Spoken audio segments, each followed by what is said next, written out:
J'ai le plaisir d'accueillir le docteur Labrosse. Docteur Labrosse depuis pas longtemps. David Labrosse vient de soutenir sa thèse de médecine sur un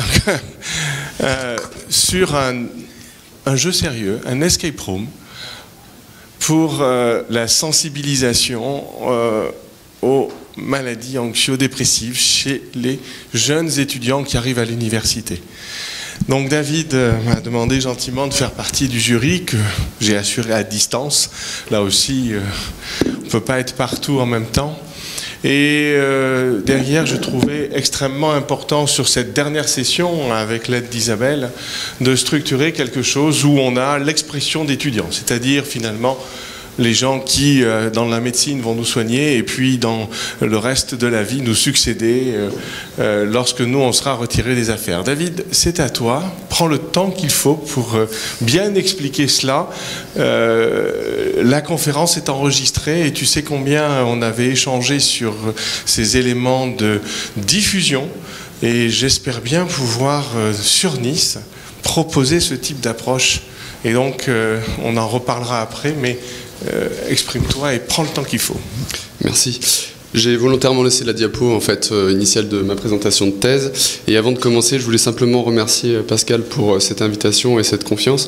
Et puis également le professeur Christophe Souriau, puisqu'en fait, sans personnes comme Pascal ou Christophe, il n'y a pas de projet comme ça. Pour lancer des expérimentations et faire confiance à des porteurs, c'est-à-dire mettre en place des étudiants qui vont venir tester des escapes, mais c'est pas de partout qu'on trouve ça et je voulais le souligner. Avant de rentrer dans le vif du sujet, je voulais vous partager un petit peu mon état d'esprit et comment je me positionne quand j'essaye d'entreprendre sur un nouveau projet comme cet escape room et finalement vous dire ce qui me motive à travers ces expérimentations. La première chose, au-delà de Times Square, qui fait partie aussi d'un élément de résolution dans l'escape room, je voulais parler plus particulièrement de ce grand carré rouge qu'on voit au milieu de Times Square, c'est-à-dire Coca-Cola. Alors j'ai rien contre Coca, j'en bois bien sûr, mais c'est simplement pour vous donner un peu un exemple de l'état d'esprit de ce qu'on peut faire en santé et finalement le lien avec Jean-Marc est un peu là, c'est que on a affaire aujourd'hui à une problématique de communication et comment être attractif vis-à-vis de son public qu'on va cibler. Aujourd'hui, si on regarde quand on met en place une marque de junk food, quelle qu'elle soit, versus une campagne de prévention, le résultat est relativement simple, on n'attire pas vraiment. Et la problématique est majeure lorsqu'on veut lancer justement une nouvelle expérimentation. Et si on enlève la problématique financière, qui, on va pouvoir dire assez logique, il y a d'autres problématiques qui peuvent être effectivement que sur la junk food, on va avoir un feedback immédiat. Quand on va manger un burger, etc., on sait très bien ce qui se passe, c'est cool, c'est social. Et lorsqu'on va faire un petit peu de la prévention en santé, le feedback il n'est pas immédiat puisque c'est la non-apparition d'une problématique de santé. C'est souvent moralisant, voire culpabilisant. Donc ce ne sont pas des critères qui peuvent amener à une réussite sur une stratégie de communication.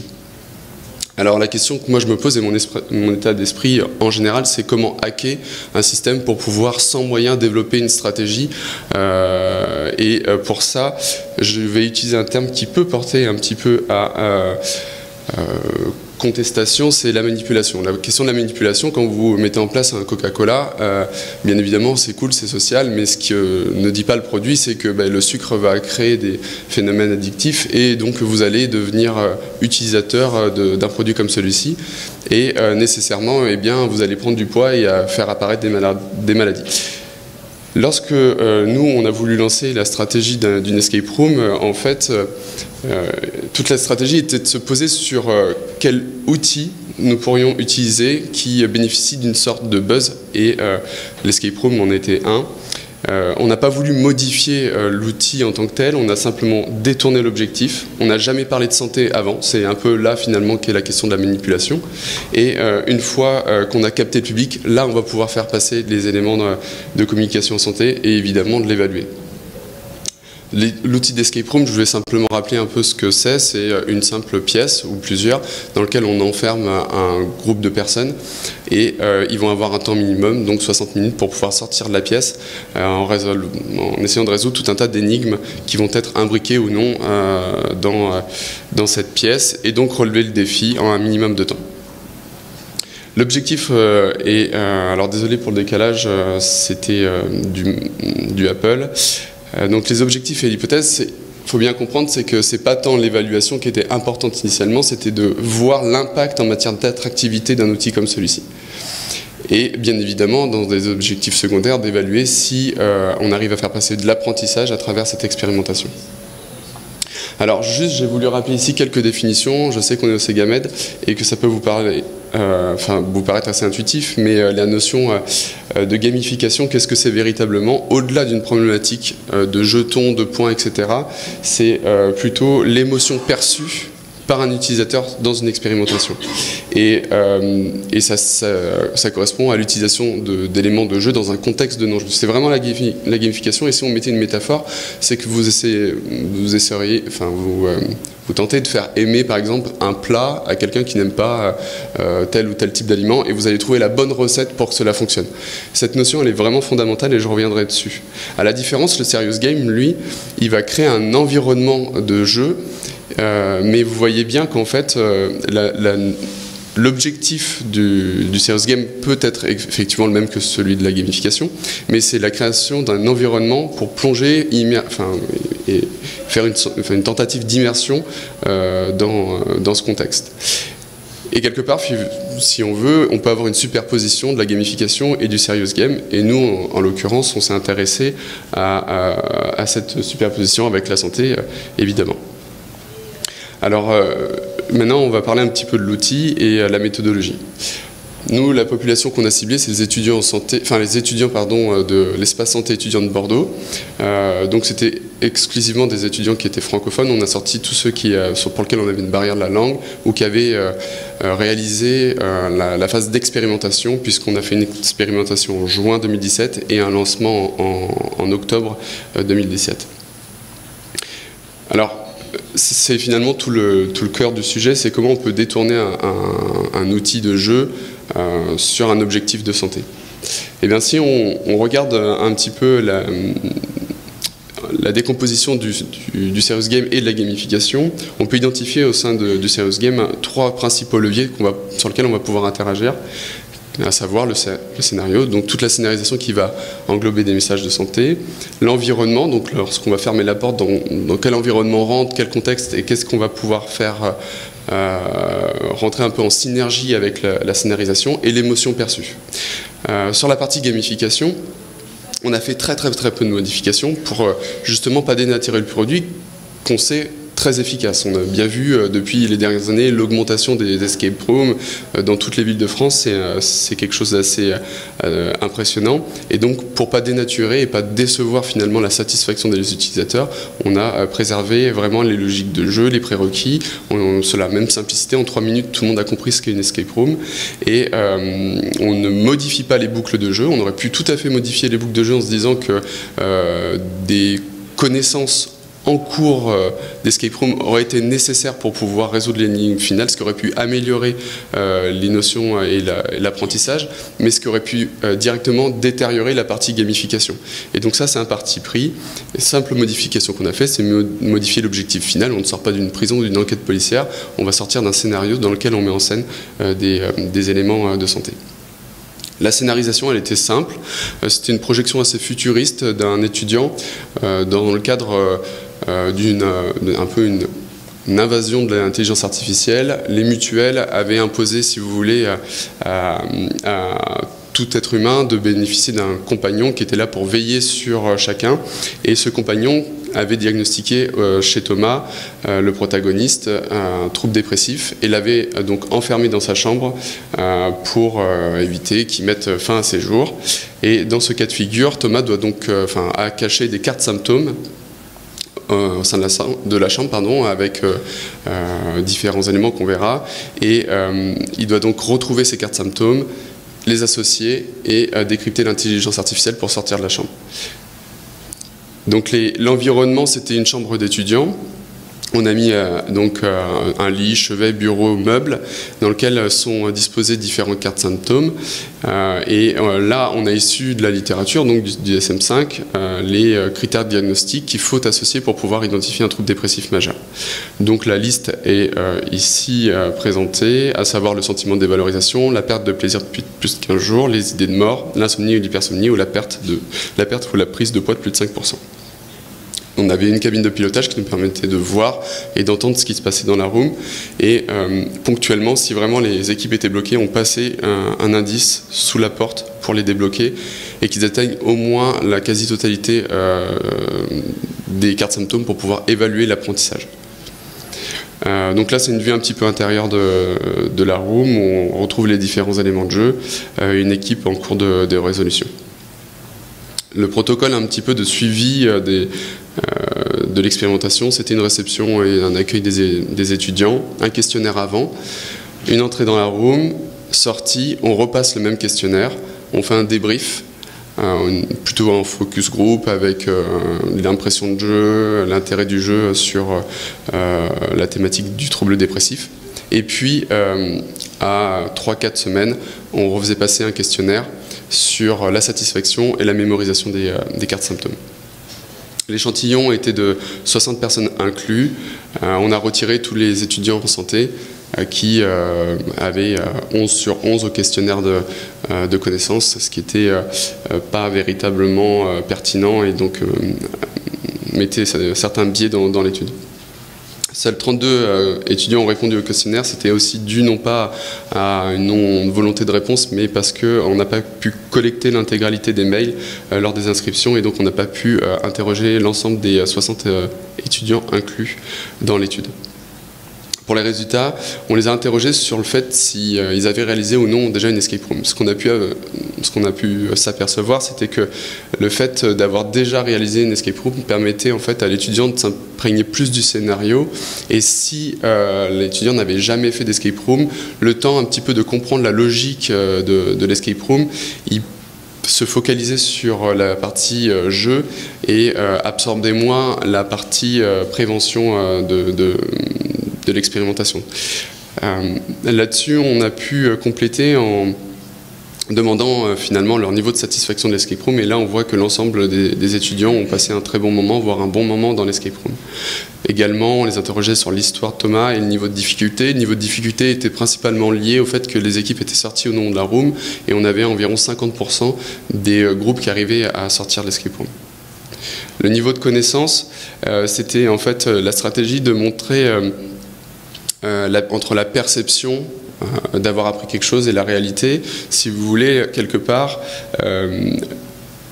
là on avait donc une grande majorité d'étudiants qui se disaient avoir appris des notions de santé en participant à la room, et on voit qu'une partie d'entre eux estime moyennement ou non pas vraiment. On reviendra sur cette partie-là puisqu'elle est vraiment importante.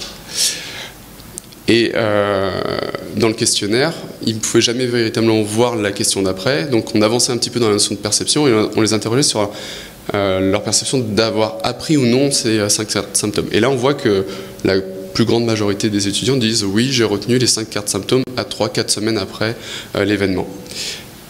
Mais lorsqu'on les interroge véritablement sur la mémorisation des cartes symptômes, on se rend compte qu'on est loin on n'est pas tout à fait, on va dire, sur une mémorisation de ce qu'on pouvait mesurer. Et lorsqu'on regarde maintenant quels sont les symptômes qui sont les mieux mémorisés au cours de l'expérience de jeu, eh bien ça va être la perte de plaisir à 80%, la notion de trouble du sommeil, toujours dans une notion de 80% à peu près, donc assez bien retenu. La perte de poids a été retenue par moins d'un étudiant sur 2. Et enfin, l'idée de mort et la dévalorisation tombaient en dessous des 40%. Il faut savoir que pour l'idée de mort, personne n'a recité le mot mort dans les symptômes et utilisé idée noire ou des synonymes. Et donc on voit bien que alors que nous, dans les éléments de jeu, le mot mort était systématiquement mis, on ne prenait pas de synonyme pour expliquer ce qu'était cette carte symptôme, et on voit bien que la mémorisation et la restitution des connaissances avaient un certain delta lié à l'événement. Lorsqu'on regarde si on avait une amélioration avant-après exposition, on observe une différence significative. Alors il faut bien faire attention à ce que finalement notre questionnaire était en 11 questions en vrai-faux et donc pas tout à fait discriminant. Et lorsqu'on regarde la progression en nombre de points en avant-après, principalement il n'y a pas d'évolution et la majeure partie des étudiants avaient 11 sur 11 sur le questionnaire, ce qui montrait un certain niveau plutôt bon finalement du trouble dépressif. Et après, l'ensemble des étudiants qui augmentaient leur niveau de connaissance l'augmentaient de 1 voire 2 points. En discussion, ce qu'on peut dire, c'est que il faudrait voir si finalement la corrélation entre les éléments de gamification, c'est-à-dire lorsqu'on va ouvrir le chevet et la logique pour trouver les énigmes pour ouvrir le chevet, sont corrélées en fait à l'apprentissage de la carte symptôme qu'il y aura dans le chevet.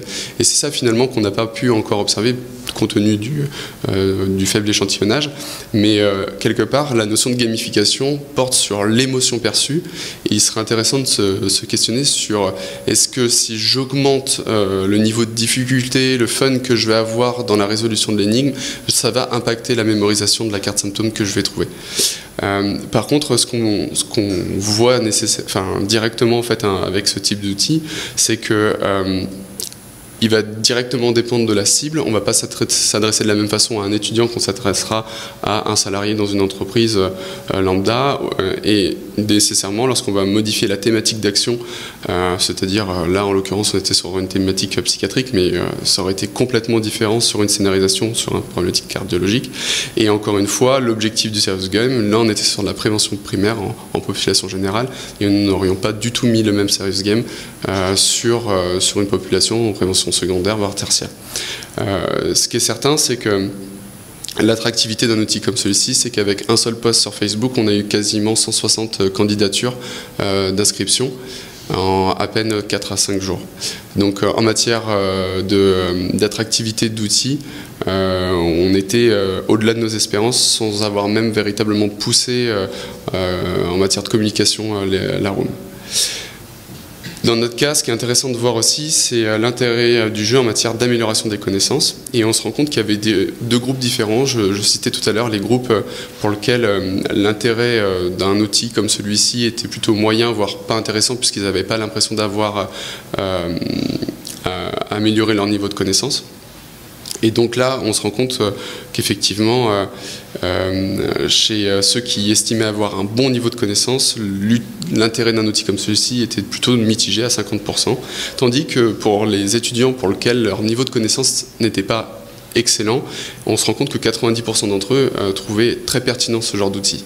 Et ça montre tout l'intérêt d'un outil comme ceci en population générale, puisque lorsqu'on ne communique pas sur la santé en disant « Eh oh, venez voir, on va parler de troubles dépressifs et de suicide chez les étudiants », qui venaient et qui passaient la porte, non seulement ils s'attendaient à quelque chose de plutôt amateur, alors que ça n'était pas véritablement le cas, puisque pour des gamers qui avaient l'habitude de faire de l'escape game, ils la qualifiaient dans leur top 3 sur leurs expériences de jeu. Et non seulement c'était satisfaisant en matière de jeu, mais en plus, ils avaient une satisfaction sur l'apprentissage, puisqu'une fois captés, ils arrivaient à se livrer et parler de... On a eu même des patients qui étaient suivis sur des troubles psychiatriques, ils arrivaient au sein de leur groupe à communiquer verbalement sur leur dépression, etc.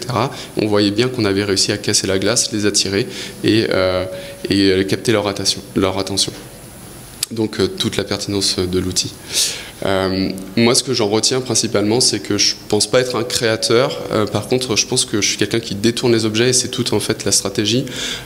Partir d'une page blanche et inventer un serious game, je pense que c'est de l'ordre de l'impossible en pratique si on veut avoir un taux d'attractivité qui soit bon.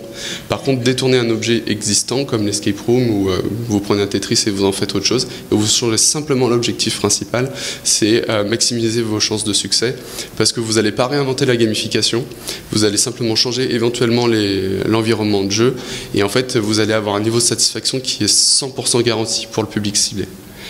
Bien évidemment, un problème simple comme celui-ci sur l'escape room, c'est pas un outil digital, mais c'est à la fois sa force et ça pose donc une contrainte de mise à l'échelle pour pouvoir diffuser en population générale.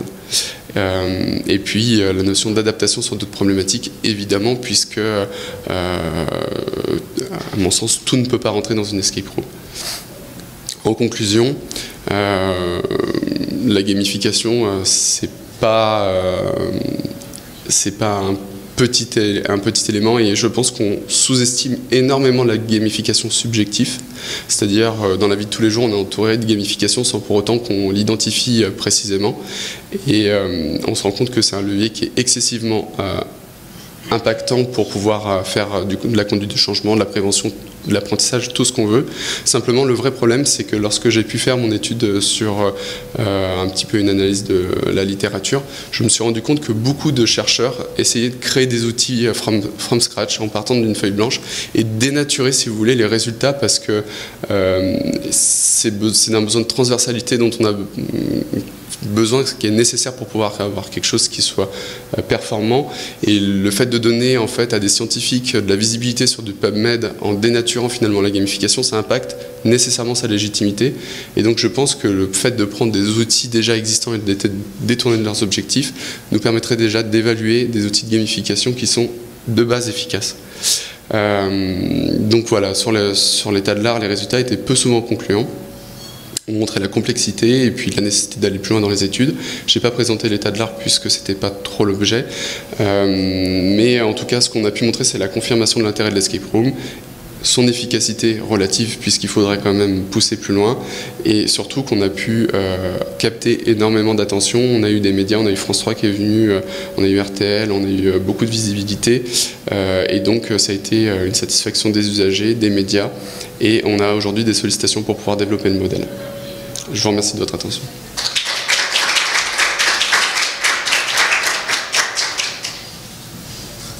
S'il y a des questions, bien sûr. Y a-t-il des questions? Allez. Le modérateur, modèle. Oh. Il va faire beau. J'ai moins mal à ma cheville. Ah, non.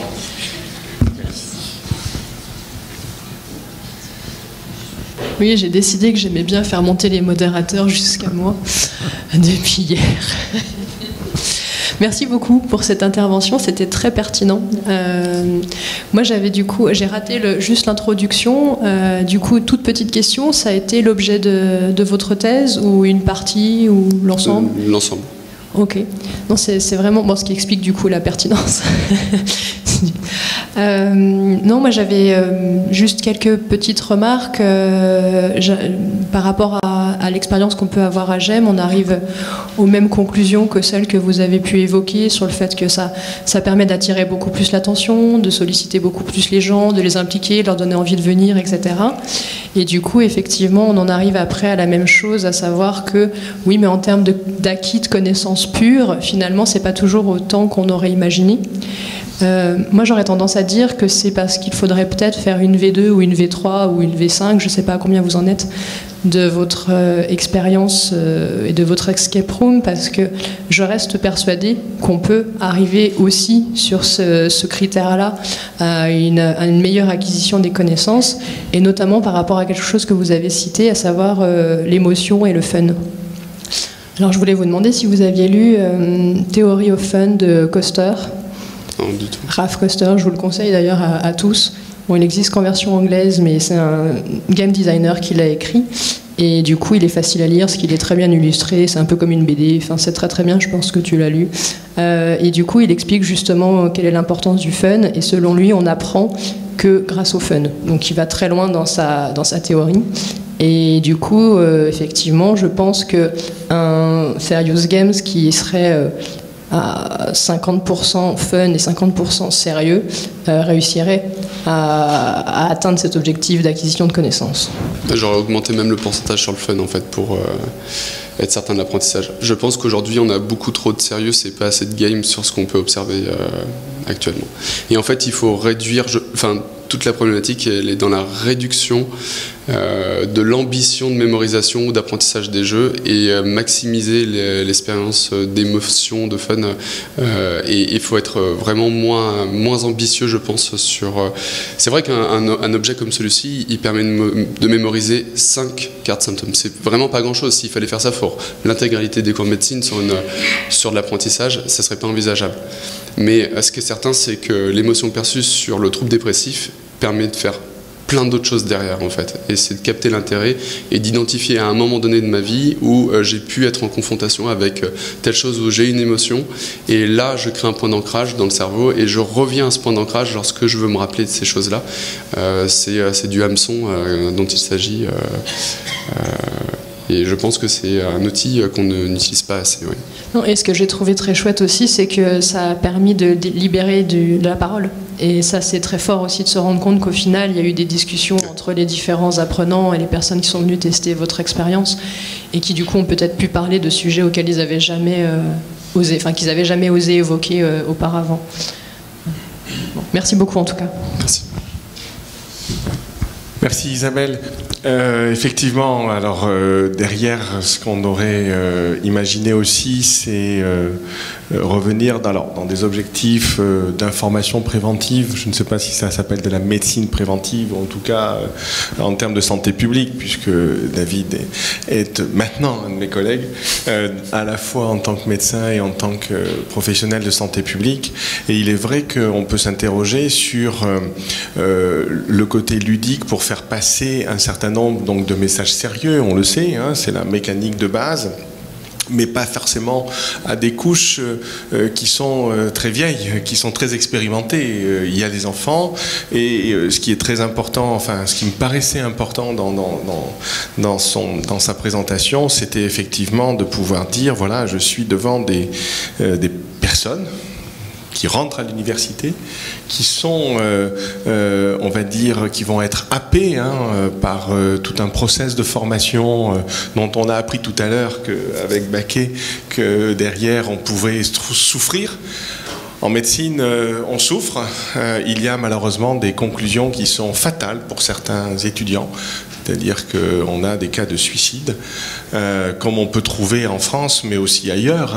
Le Japon nourrit un petit peu ces éléments-là. Alors, derrière un étudiant bien dans sa peau, c'est aussi, on parlait hier matin d'employabilité, quelqu'un qui est bien dans son travail après. Et que quelque part, on ne sait pas quand est-ce que certains mécanismes réflexes ou certaines prises de conscience arrivent. On a un développement de l'enfant, pour autant, est-ce qu'on a un développement de l'adulte? Il n'y a pas de psychiatre. Je ne sais pas s'il y a un développement de l'adulte, comme on a décomposé le développement de l'enfant sur les gestes, sur la parole, sur le langage, etc. Tout ce qu'on sait, et on l'appelle des risques psychosociaux, c'est que manifestement, il y a une influence de l'environnement, et puis il ne faut pas qu'on le subisse, il faut qu'on puisse l'anticiper. Je trouve que l'approche est aussi, dans ce sens-là, extrêmement importante. Alors, un escape room, peut-être d'autres formes, on verra tout à l'heure. Et ce qui avait été aussi dit en conclusion donc, par le jury, et je le réamplifie, c'est que je pense qu'il faut que les différents services universitaires de médecine préventive s'approprient aussi ces éléments-là.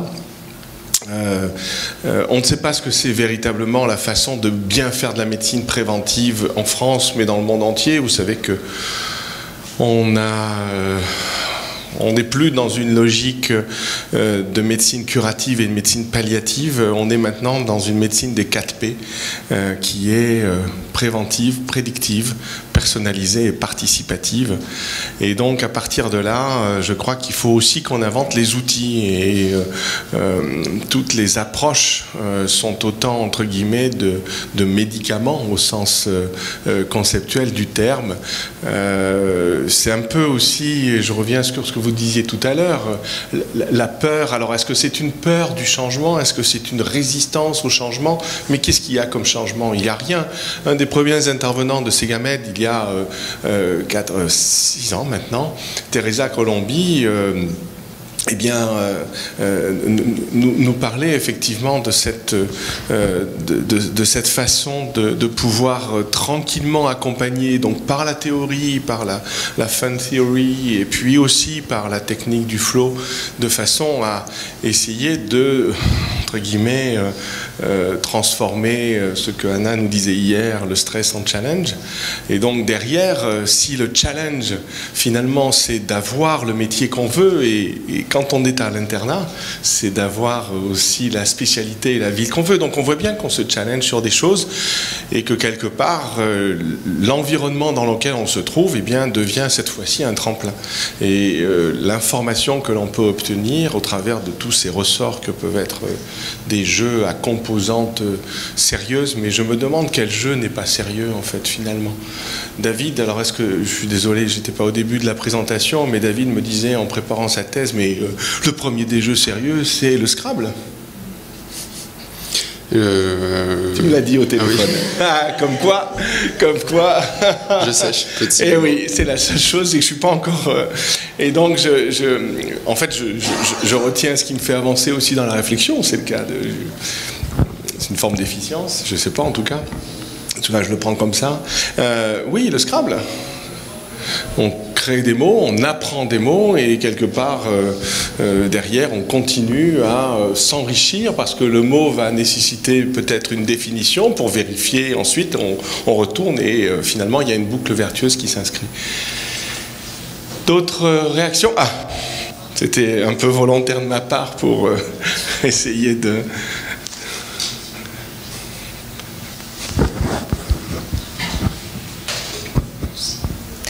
Merci pour votre présentation, ça a été très intéressant. En fait, mes étudiants, ils m'ont demandé de leur apprendre comment créer un escape room. Je ne l'ai pas encore fait, ça serait pour les semaines prochaines, alors j'espère que votre thèse est déjà publique. Elle fait l'objet de probablement un brevet, du coup... Ok. Ça va être difficile. Ou quelques articles. En fait, aujourd'hui, on pose la réflexion d'une création d'une entreprise derrière. Enfin, on est plus avancé que ça. Et on est encadré par voilà, des structures qui permettent de mettre de la brevetabilité. Ou, voilà. Ok. Mais ce que j'ai surtout apprécié, c'est votre conclusion que c'est important de modifier ce qui existe. Parce qu'au début, nous avons demandé à nos étudiants d'utiliser des jeux et ils étaient vraiment bloqués. Et c'était que le moment où nous avons proposé des jeux qui existent déjà et leur enseigner sur les game dynamics et les game mechanics que ça a vraiment commencé à réussir à marcher. Et j'espère pour vous qu'en fait il y a des exemples des escape rooms pour d'autres enseignants, parce que ça aide vraiment s'il existe quelque chose déjà qui a été utilisé. C'est typique pour les enseignants qu'ils vont toujours changer quelque chose. Un enseignant, il n'utilise pas ce qui existe déjà, mais est-ce que votre escape room sera public ou c'est également créé à cause de votre entreprise? Enfin, pour l'instant, j'ai pas trop d'éléments de réponse là-dessus. Ce qui est certain, c'est que bien évidemment, en tant que médecin santé publique, je ferai tous les efforts nécessaires pour pouvoir la rendre accessible, notamment dans la médecine préventive et des structures où les budgets sont presque inexistants et pour lesquels l'enjeu est juste fondamental. Donc là-dessus, c'est sûr que je m'y engagerai toujours, voilà, ça me semble une évidence. Maintenant, juste pour paraphraser ce que je disais, effectivement, c'est il y a un vrai problème d'ego en fait dans la création. On veut toujours innover, faire de l'innovation de rupture, mais en fait, c'est pas la meilleure des innovations, mais c'est la moins risquée, c'est l'incrémentiel, c'est-à-dire simplement le fait de détourner quelque chose d'existant, c'est prendre le minimum de risques pour s'assurer d'un maximum de succès. Il existe des millions de jeux, des millions de dynamiques de jeux qui ont été travaillés par des gens, affinés, etc. Et c'est dommage de s'en priver. Et dans un cours, lorsqu'on n'a pas forcément de moyens et on veut juste avoir un peu de bon sens, on peut prendre des dynamiques qui existent et voilà, et réadapter, simplement changer l'objectif. Et c'est 90% de succès. Merci beaucoup, David. Merci beaucoup.